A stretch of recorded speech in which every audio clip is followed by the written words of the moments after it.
Arnold Palmer was the king, and 1962 was the most fascinating year of his reign. It included 2 major championship wins.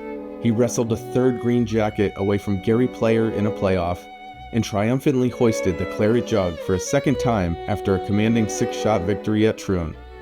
But in between was the one that got away, a playoff loss on his home Western Pennsylvanian turf at Oakmont, to a rookie, to the heir apparent, to one Jack Nicklaus. Now that the big guy is out of the cage, everybody better run for cover, he said. But Palmer did not take the loss lightly, confessing, "Not winning this one was probably the biggest disappointment of my life."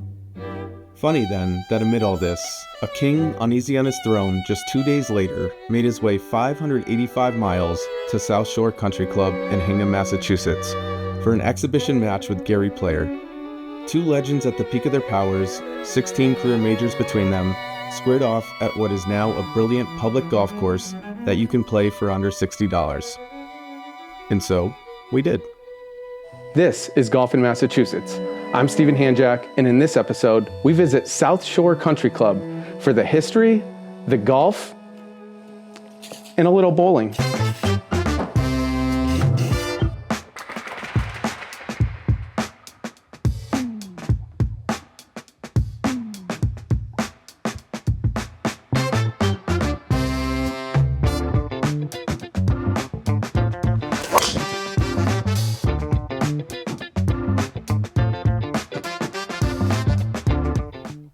The match on June 19, 1962 was part of a worldwide series of exhibitions conducted by Palmer and Player.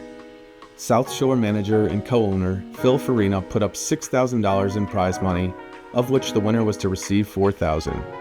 You could forgive Mr. Palmer if his mind was elsewhere, having just gone toe-to-toe with a young heavyweight in Jack Nicklaus for an 18-hole playoff, which he'd played with 3 stitches in his finger after a freak mishap while moving luggage opened a gash down to the bone. Visions of prevailing as the hometown hero, hopes of chasing down the coveted Grand Slam were dashed. He arrived in Hingham with a new putter, abandoning the one that let him down at Oakmont. Perhaps it was a wise change. In a few weeks, he would win the Open Championship in dominant fashion. For his part, Player entered the final round at Oakmont tied with Nicklaus, 2 strokes back. But a disappointing 74 dropped him into a tie for 6th. He would have his major moment a month later, winning the PGA Championship at Aronimink Golf Club. Someone stumbled upon this Super 8 footage in their grandparents' basement, and it found its way into the hands of course superintendent Jake Silva. Frankly, the golf shots included in the film are something less than awe-inspiring, though the golf couldn't have been all that bad. Player's 4 under par 67 bested Palmer's 71.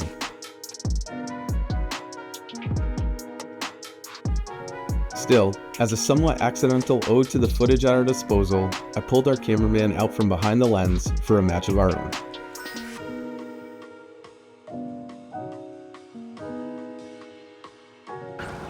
Oh, this is going to be one cold, tight swing. Wait. Before we get started, we need to address these buckets, or should I say, firkins.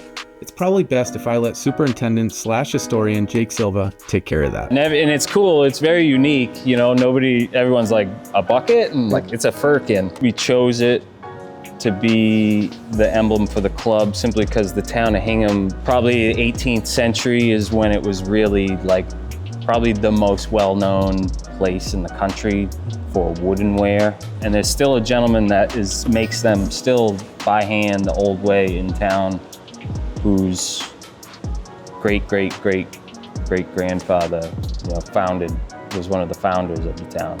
18-hole match. How many pops you want? I'm a 7. 2? Huh? 3. 2 total? 2, 1 aside. What are you? I don't even know what you are. 4.5 or something. We'll do it the right way. Should we use the official? Yeah, we should use the official. Oh boy, not good.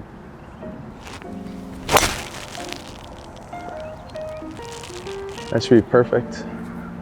Pretty far left. As long as it doesn't get completely stymied, you got it. The angle in will be good.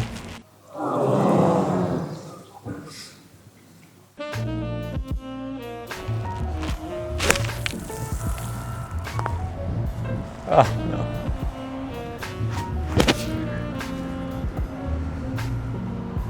Well played.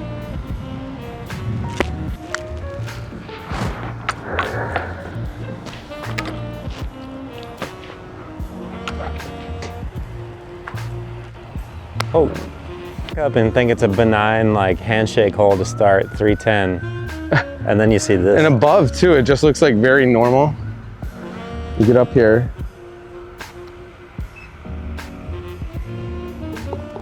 All right, Sidewinders.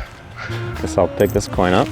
We try not to do too much just for looks. Even when it comes to the grass, I hate hearing the course looks good. You know, I'd rather hear the course played great. Whereas, you know, I know looks are a big thing about what makes the experience of playing golf, but, you know, brown is good, and, you know, what do we really need looks for if the course is playing like it should? That's the big thing to me. Okay. Nice 3. Thank you. Quick 2 down. I feel like I just gave up a kick return for a touchdown to start the game.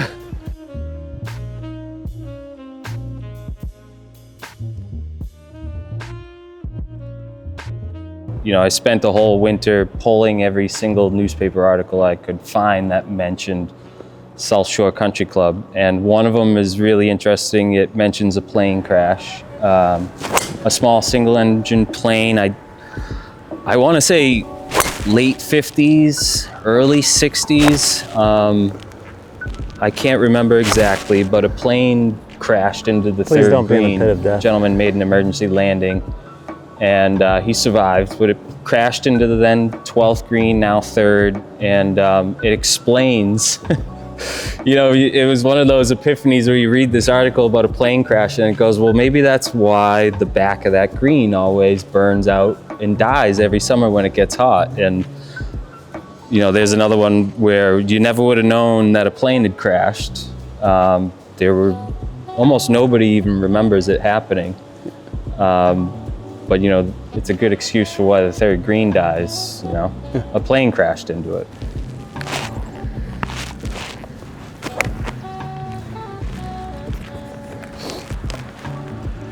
Oh.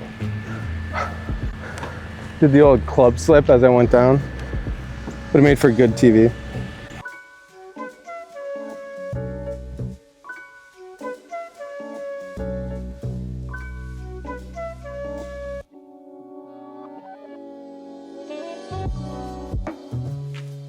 You're good there.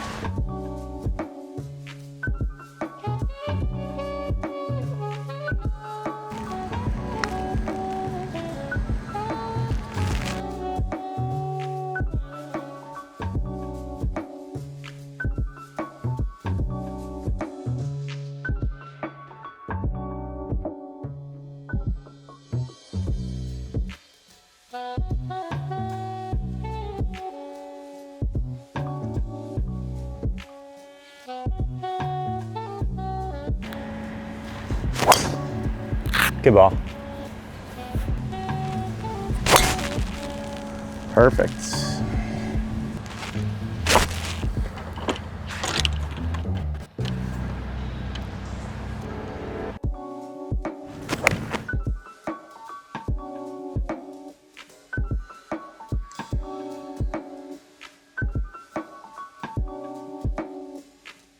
Wow, that's bad.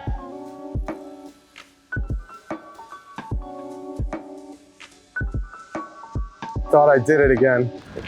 If I could put it into like 4 things that I noticed the first time here. One was just the conditioning. Like you could tell right away, it was like, oh, this is like exactly what you hope for with a public course, like really good conditioning. In fact, kind of blew me away.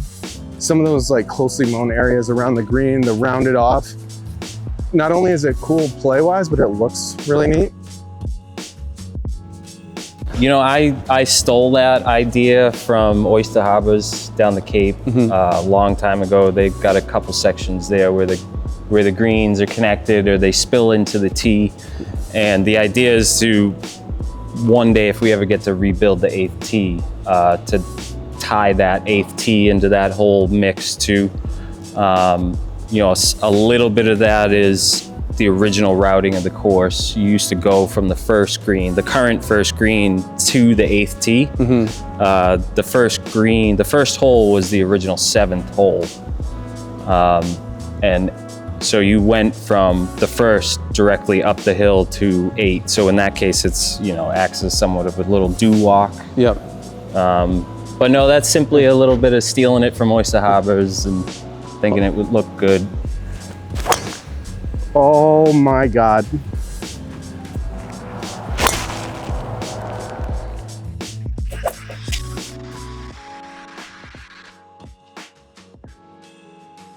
We got it through the window.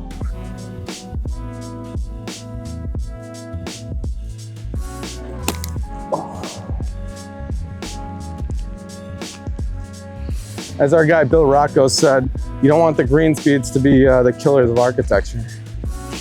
That was really eloquently put by Bill, not you. Are you serious right now?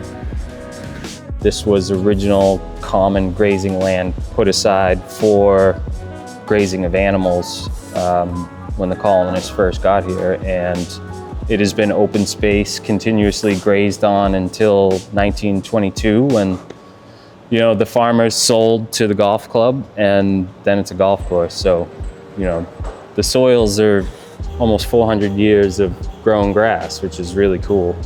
They've been prepping it for us, golfers. Yeah, and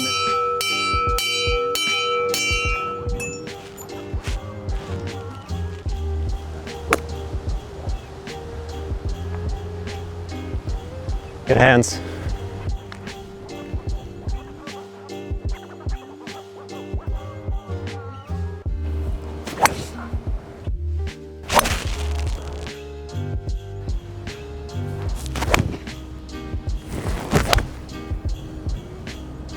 that looked more like a golf shot than mine. What Steven's gonna do here is he's gonna chip it to about 8 to 10 feet, make the putt for 4, break my heart, maintain his lead. There we go.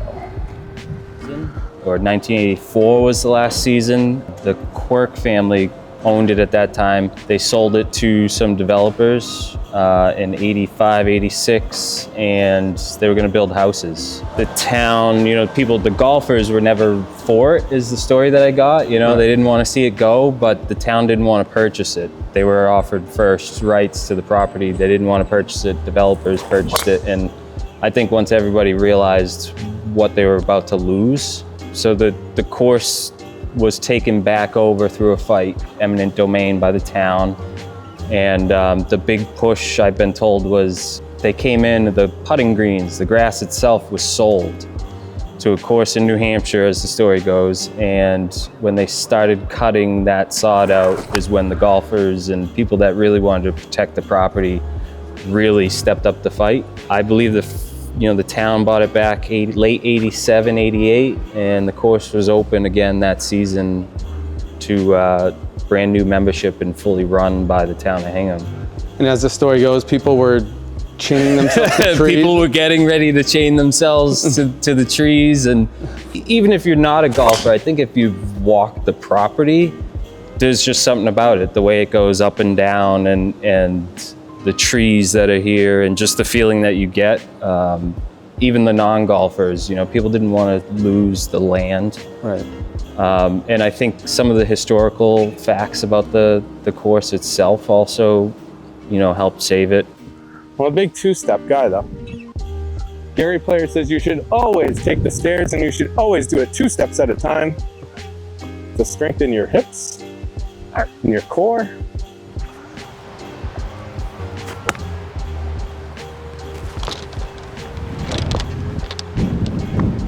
That was classy.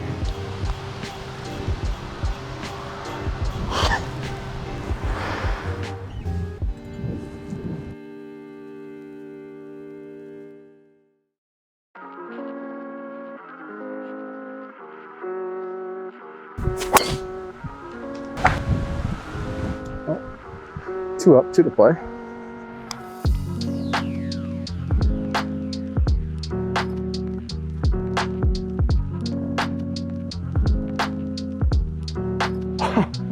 I couldn't do that again if I tried. The golf course was the estate of this gentleman, Ezekiel Hersey, who ended up, when he passed away, he left his money for an endowment of a professorship of anatomy at Harvard College. And that has turned into Harvard Medical School. So, there are letters from Thomas Jefferson to John Adams in Library of Congress that talk about John Adams visiting Hingham to see Dr. Hersey at his estate. So there's all sorts of connections between Hingham and Boston and the Revolution specifically, and then all the things that happened after, and the property itself is just like this gem.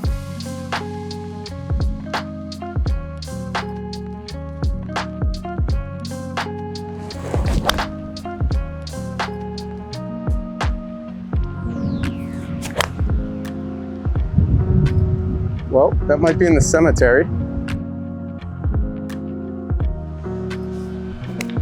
Oh my God.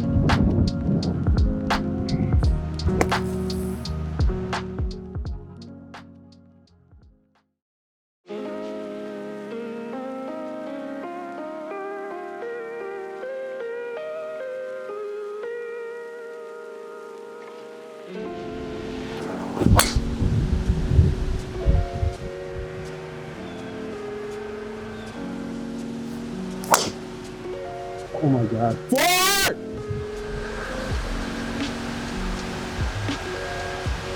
That might be on one. Oh my God. This stuff's like, it's deeper than my knees.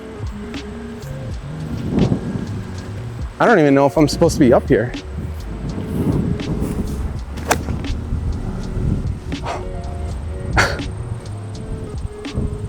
I just hit that in the penalty area. Stop. Sick.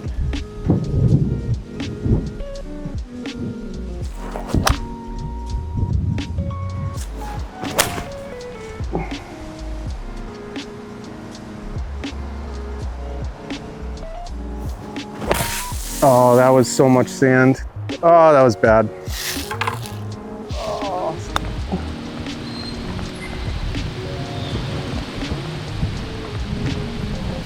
Are you kidding me?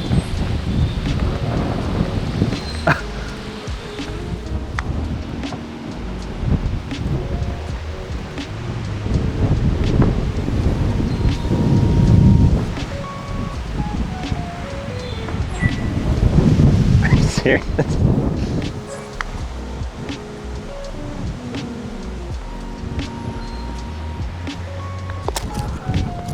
Oh, fitting way to end.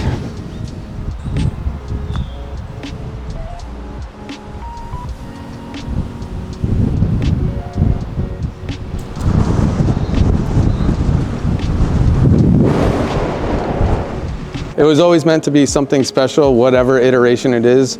We're lucky that this iteration is golf, but it's a special place.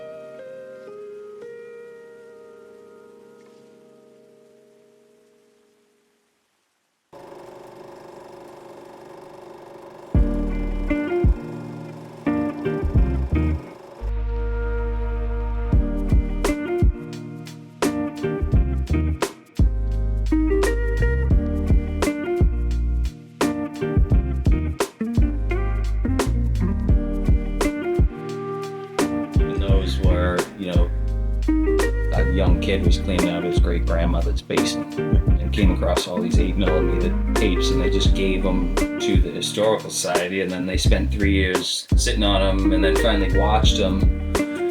And I had been in contact for material, and they were like, actually, we have all these tapes. What? So it's amazing how, like, if you stay with it too, like how it all. It reminds me of like the movie National Treasure, of like one thing leads to another, to another, to another, and you're like uncovering this like. I mean, that map even looks like in a crime scene movie when they have the strings from here to there. Yeah.